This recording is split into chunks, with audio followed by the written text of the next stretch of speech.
Hello everyone, আশা করি সবাই খুব ভালো আছো। অনেক দিন পর তোমাদের সাথে একটা ভিডিও শেয়ার করছি, বড় ভিডিও, আর ভয়েসও দিচ্ছি, অনেকটা দিন হয়ে গেল। তো আশা করি সবাই খুব ভালো আছো। আজকে তোমাদের সাথে একটা রেসিপি শেয়ার করছি, সেটা হচ্ছে চিকেন নুডলস স্যুপ। তো আজকে যে চিকেন নুডলস স্যুপ রান্না করব, সেই জন্য তো চিকেন লাগবেই। তো আমি যে বেস্ট পিসের চিকেনগুলো আছে, ওইটা ভালোভাবে কুক ছিল। এটা আসলে এই চিকেনটা আমি কসকো থেকে এনেছিলাম, তো অনেকটা চিকেন রয়ে গেছে। ভাবলাম যে আজকে একটা স্যুপ করি, সেজন্য চিকেনের বেস্টটা আমি খুলে নিয়েছিলাম, আর এটা কুক করা ছিল। তারপর আমি কিছুটা পরিমাণ পেঁয়াজ হালকা তেলে একটু ভেজে নিয়েছি, রসুন আদা বাটা আর কিছুটা সামান্য মশলা অ্যাড করেছি এখানে। আর এখন আমি দিয়ে দিলাম সব কিছু একসাথে। দেওয়ার পর মুসুরি ডাল দিয়েছিলাম। আর এখন আমার যেহেতু লাগবে চিকেন স্যুপ বলেছি, নুডলস, সেজন্য একটা নুডলস তো লাগবেই।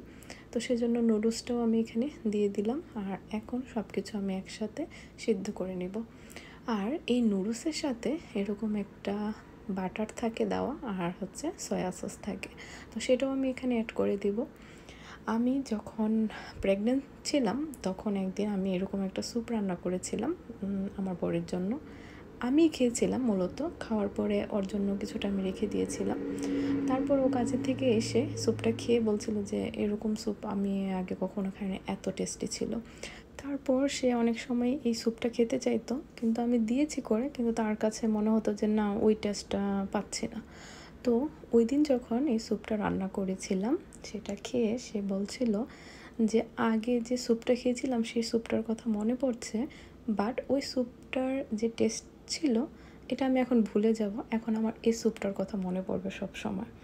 তো আসলেই মানে স্যুপটা এত টেস্টি হয়েছিল, না খেলে বোঝা যাবে না। কথা বলতে বলতে আমার চিকেন নুডলস স্যুপ রেডি হয়ে গেছে।